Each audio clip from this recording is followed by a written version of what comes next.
हिंदू धर्म में भगवान राम को भगवान विष्णु का 7वां अवतार माना जाता है। पुराणों के मुताबिक भगवान विष्णु ने पृथ्वी पर नर अवतार राम के रूप में जन्म लिया था। जानते हैं कि भगवान विष्णु को राम अवतार क्यों लेना पड़ा। इसके पीछे श्रीमद्भागवत, वाल्मीकि रामायण, हरिवंश पुराण और रामचरितमानस में अलग अलग कारण बताए गए हैं।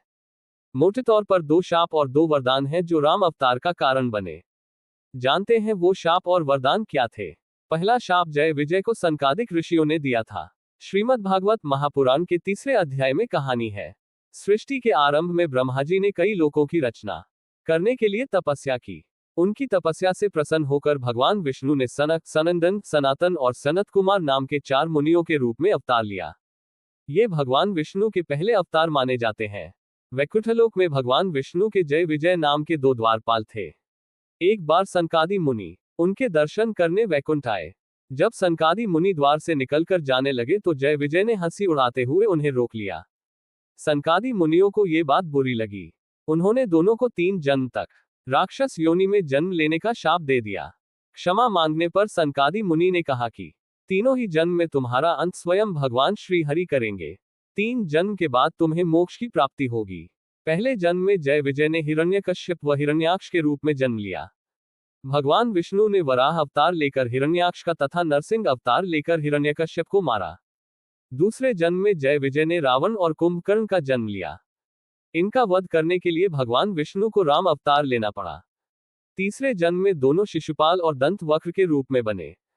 इस जन्म में भगवान श्री कृष्ण ने इनका वध किया। भगवान राम के अवतार का पहला कारण सनकादि मुनियों का शाप बना। दूसरा शाप नारद ने भगवान विष्णु को दिया था। रामचरितमानस के बाल कांड में कहानी है। एक बार नारद मुनि हिमालय में जाकर तपस्या कर रहे थे। उनकी तपस्या कई वर्षों तक चली। देवराज इंद्र को लगा कि नारद मुनि अपने तप से मेरा पद हासिल कर लेंगे।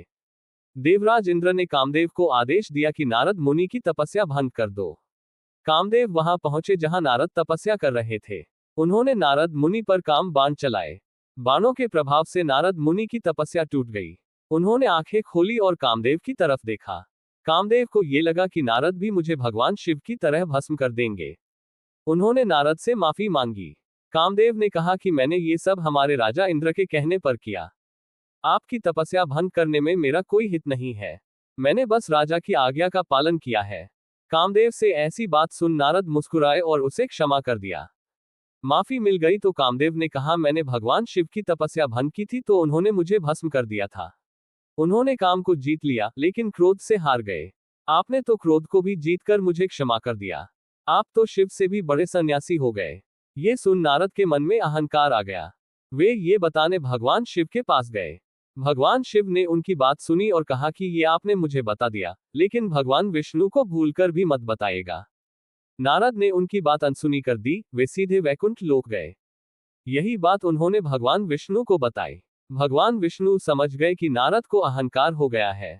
उनका अहंकार मिटाना होगा। भगवान विष्णु ने अपनी माया से एक नगर बसाया जिसका राजा था शीलनिधि और उसकी बेटी थी विश्वमोहिनी जिसका स्वयंवर होना था। नारद जब उस नगर में पहुंचे तो विश्वमोहिनी को देखकर ये सोचने लगे कि अब मुझे भी विवाह कर लेना चाहिए। उन्होंने भगवान विष्णु के पास जाकर कहा कि आप अपनी माया से मुझे अपना रूप दे दीजिए ताकि विश्वमोहिनी अपने स्वयंवर में मुझे ही चुन ले। भगवान विष्णु ने नारद का मुंह बंदर जैसा बना दिया। विष्णु खुद स्वयंवर में पहुंचे और विश्वमोहिनी ने उन्हें अपना वर चुन लिया। नारद पर सब हंस रहे थे। ये देख नारद ने भगवान विष्णु को शाप दे दिया कि तुमने मुझे स्त्री वियोग दिया तो तुम भी मानव शरीर धारण कर 14 वर्ष स्त्री वियोग में भटकोगे। मुझे बंदर का मुंह दिया, ये ही बंदर तुम्हारी पत्नी को खोजने में सहायता करेंगे। नारद का ये शाप भगवान विष्णु ने ग्रहण किया। इस तरह दूसरा शाप राम अवतार का कारण बना।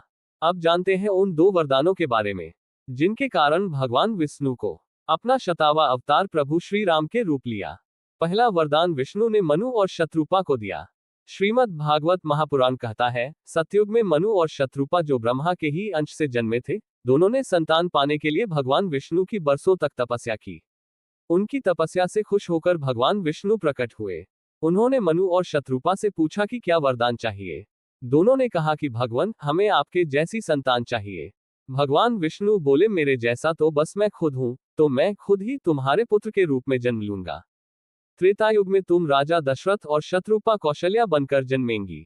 मैं तुम्हारे पुत्र राम के रूप में जन्म लूंगा। इस तरह मनु शत्रुपा को मिला वरदान राम जन्म का कारण बना। दूसरा वरदान रावण को भगवान ब्रह्मा ने दिया था। वाल्मीकि रामायण के मुताबिक भगवान ब्रह्मा के लिए रावण ने कठोर तपस्या की। ब्रह्मा प्रसन्न हुए, रावण से वरदान मांगने को कहा। रावण ने कहा, मुझे अमर होने का वरदान चाहिए। ब्रह्मा जी ने जवाब दिया कि इस संसार में कोई भी अमर नहीं है, जो पैदा हुआ है उसे मरना ही होगा। हाँ, तुम अपने मरने की परिस्थितियां खुद तय कर सकते हो। रावण ने कहा, ठीक है, आप मुझे वरदान दीजिए कि मुझे कोई देवता या दानव नहीं मार सके। ना नाग, किन्नर, गंधर्व, यक्ष, गण या कोई देवी भी ना मार सके। मुझे कोई हिंसक पशु भी ना मार सके। ब्रह्मा जी ने उसे ये वरदान दे दिया। रावण ने मनुष्य और वानर ये दो छोड़ दिए, क्योंकि उसे लगा कि जब कोई नहीं मार सकता है तो नर और वानर ये दोनों उसे कैसे मार पाएंगे। रावण को ब्रह्मा का दिया ये वरदान भी कारण था कि भगवान विष्णु को मानव रूप में राम अवतार लेना पड़ा, क्योंकि रावण को कोई साधारण मानव ही मार सकता था। इस तरह 2 शाप और 2 वरदान राम अवतार के मुख्य कारण बने।